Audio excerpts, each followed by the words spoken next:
আমন্ত্রণ news 24 sports লাইটে আপনাদের সঙ্গে আছি আমি শাহরিয়ার বাবু। চলুন দর্শক জেনে নেই আজকের খবরের বিস্তারিত রিপোর্টের বাকি অংশে। দুই ম্যাচেই চমক দেখিয়ে সবার নজরে পড়ল টাইগার কাটার মাস্টার, আর এতেই নড়ে চড়ে বসলো আইপিএল এর সব দলগুলো।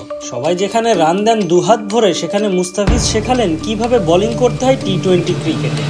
আর তার কাটার বুঝতেই পারেনি রোহিত শর্মা। মুম্বাইয়ের সব ব্যাটারদের নাস্তানাবুদ করে বুঝালেন কেন তিনি সবার চেয়ে আলাদা।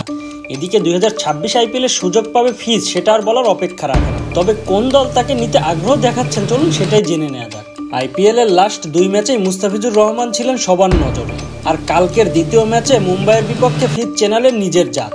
দারুণভাবে একের পর এক কাটারে পরাস্ত করলেন মুম্বাই ইন্ডিয়ান্সের সব ব্যাটারদের।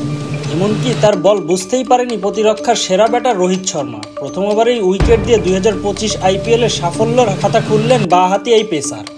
টুর্নামেন্টের বাঁচা মরার লড়াইয়ে কাল দিল্লি ক্যাপিটালসের জার্সি গায়ে নিজের পুরনো ফ্র্যাঞ্চাইজি মুম্বাইয়ের বিপক্ষে মাঠে নামে মুস্তাফিজুর রহমান। টস জিতে বল করার সিদ্ধান্ত নেয় তার দল।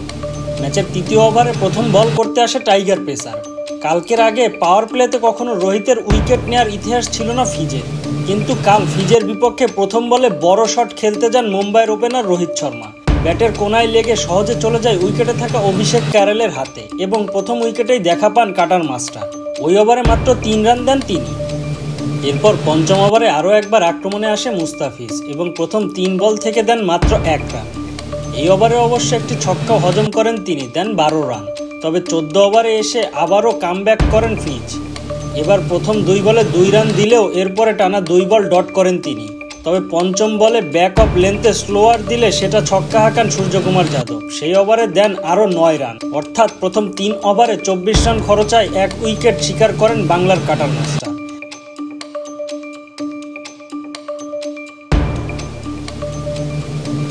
এরপরেই ফিনিশিং ওভারে দেন মাত্র 6 রান। আর আইপিএলে মুম্বাইয়ের বিপক্ষে মুস্তাফিজের সংগ্রহ দ্বারায় 1 উইকেটে 30 রান।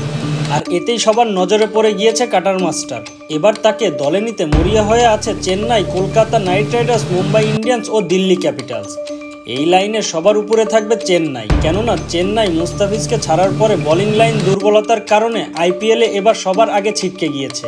আর তাই তো আবারও দলে মুস্তাফিজকে নিতে আগ্রহ দেখাতে পারে ধোনির দল চেন্নাই। এছাড়াও এই দৌড়ে এগিয়ে আছে দিল্লি এবং মুম্বাই ইন্ডিয়ান্স, কেননা দিল্লির এই 2 গুরুত্বপূর্ণ ম্যাচেই মুস্তাফিজুর রহমান ছিলেন দুর্দান্ত। এখন সময়ই বলে দেবে 2026 সালে আইপিএলে কোন দলে সুযোগ পাবে মুস্তাফিজুর রহমান।